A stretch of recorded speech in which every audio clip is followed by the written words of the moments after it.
Who were the pre-Roman tribes of the British Isles? How did they live? And what did they believe in? In this section, we'll be discussing the British Isles prior to the Roman invasion in the 1st century. This period of time is conventionally called the Iron Age, and it has a distinct culture, architecture, and tradition. The Iron Age itself is from approximately 800 BC, and we'll be focusing mainly on the middle and late period of this age.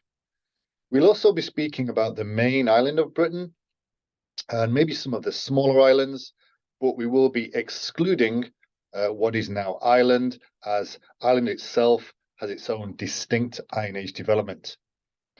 Unlike later histories, pre-Roman Britain suffers from a deficit of written sources. In fact, historians often use archaeology to document this time, and from that they make educated theories about how people lived and how they behaved.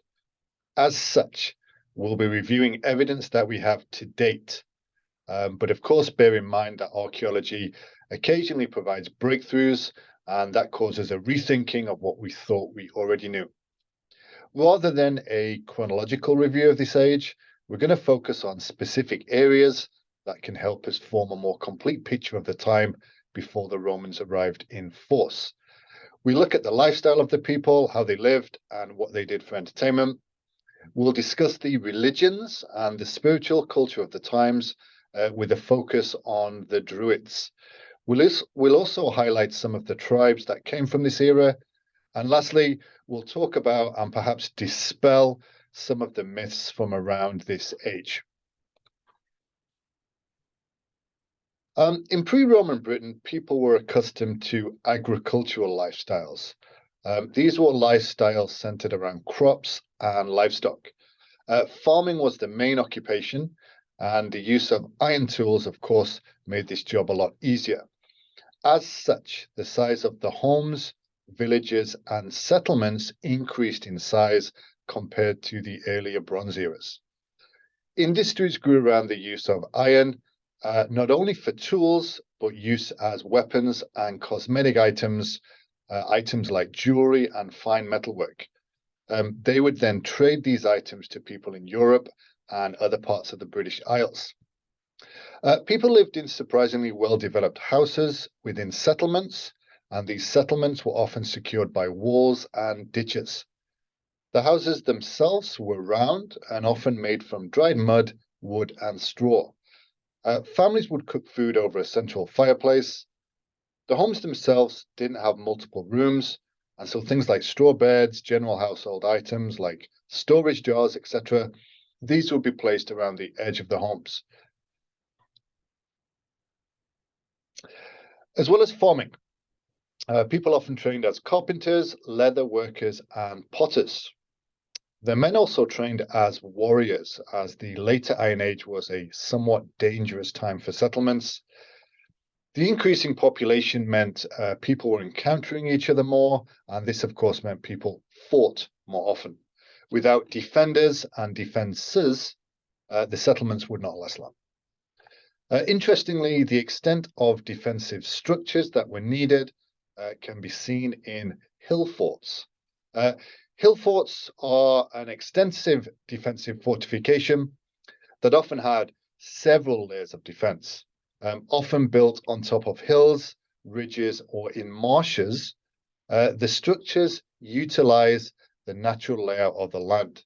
Ditches would surround the hill forts, sometimes in multiples, and the hill fort itself would often have a wooden wall and limited exits. Using this design meant that defending the fort could be easier, as the attacking enemy had to travel up and over the ditches and could easily be seen by the defenders. Hill forts were so successful that settlements often grew to hundreds of people living there. The settlements themselves would be ruled by a warlord, and as such, these leaders would be responsible for taking care of the settlement via security, maintaining trade, and of course, communications with the other tribes and settlements in the area. Iron Age Britain was very tribal, and each settlement would be wary of others. A lot of skirmishes and wars took place between the many tribes that occupied the British Isles at that time. If we look at the entertainment of the time, interestingly, it appears as if pre-Roman Britons enjoyed board games as a form of entertainment. Glass board pieces have been found in burial sites, and this indicate a widely practiced form of entertainment.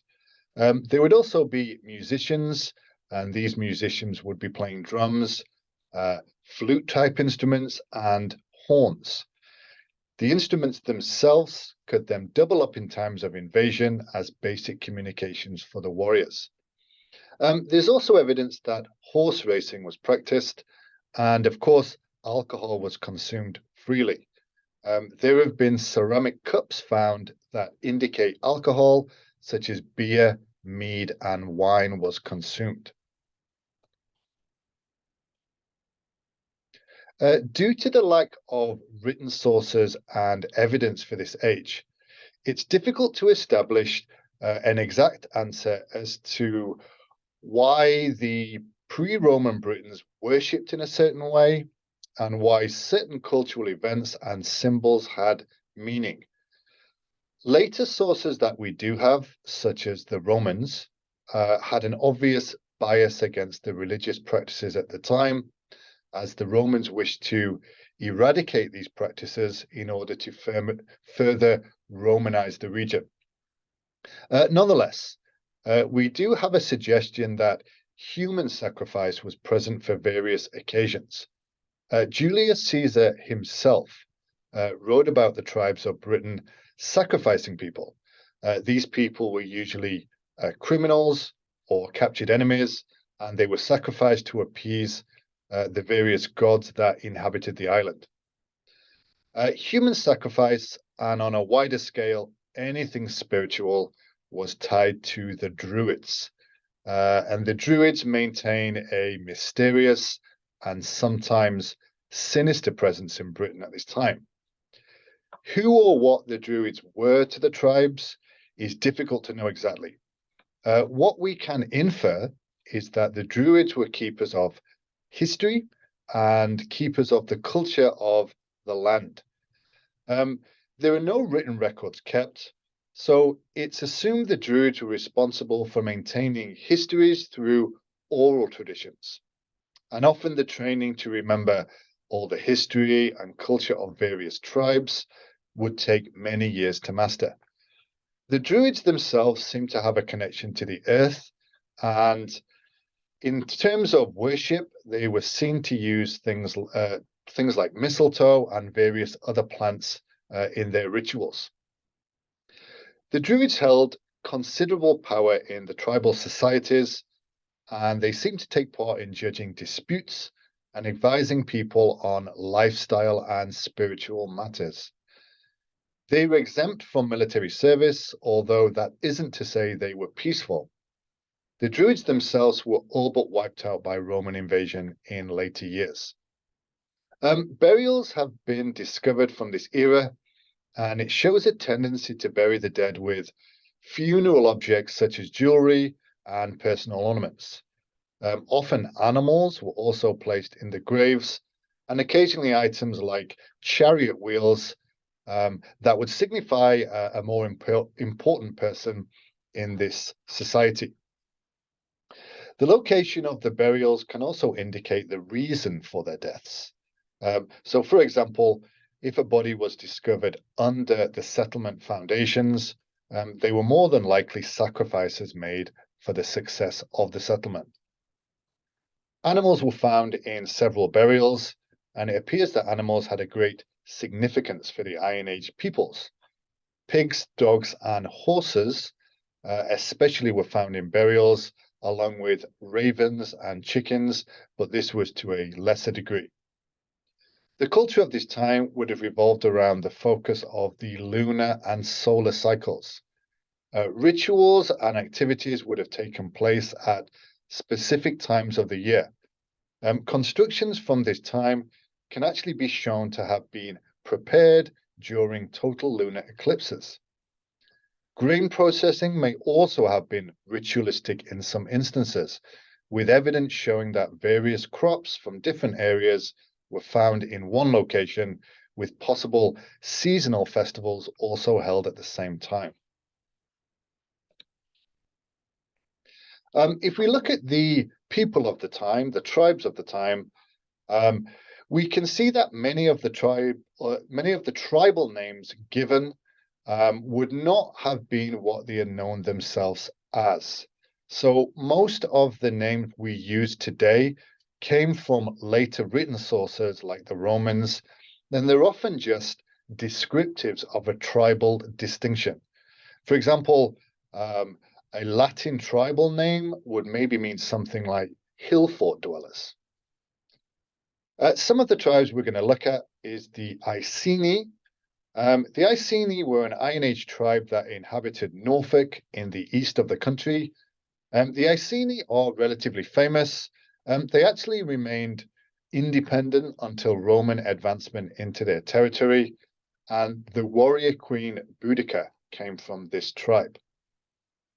The next tribe we're going to mention is the Brigantia, and they lived around Yorkshire, Northumberland, and they were famous because they constructed several large towns in which they lived. The last tribe we're going to look at is the Dimetae, and they lived in South Wales, and these were famous because they were mentioned by the geographer Ptolemy, in which he talks of their towns. This tribe actually survived the later Roman occupation, and their whole homeland and names survived actually for many years. Okay, let's look at some of the 3 common myths that appeared from this era. So the first myth we're going to look at is Stonehenge and the Druid sacrifice. So there's been a prevalent myth that Druids used the monument of Stonehenge to conduct human sacrifices, and possibly that Stonehenge was actually built by early Druids, and it held a great symbolism for them.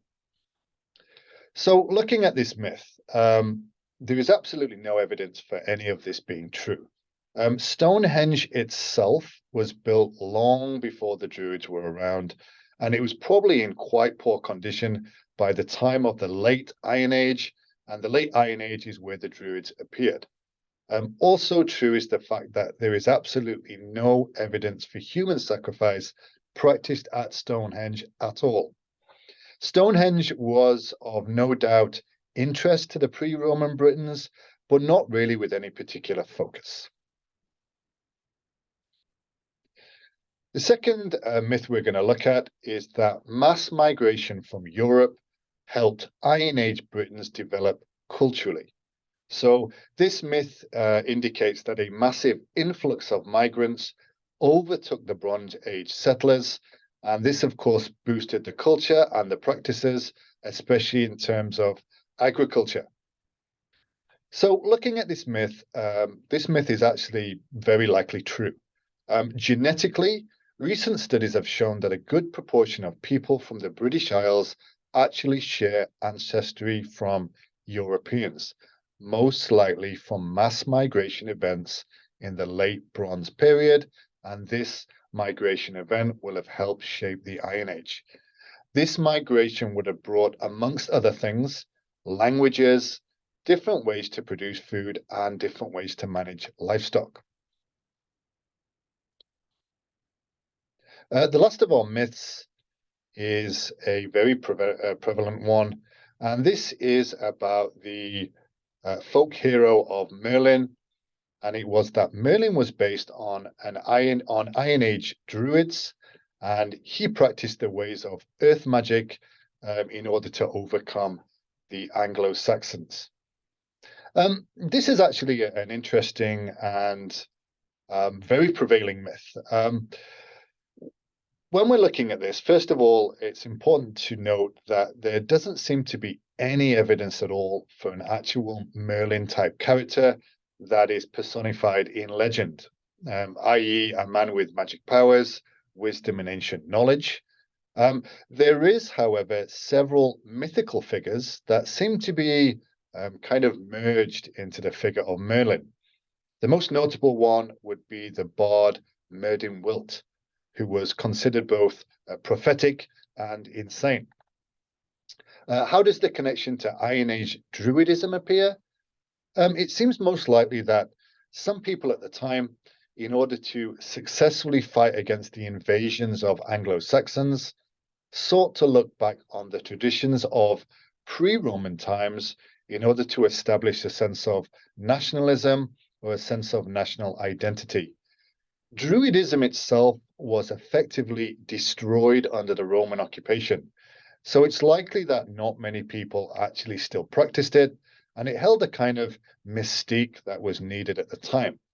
The concept of a wise practitioner of ancient ways fits the Druid mystery well, as at the time they must have seemed knowledgeable people, especially for the pre-Roman tribes.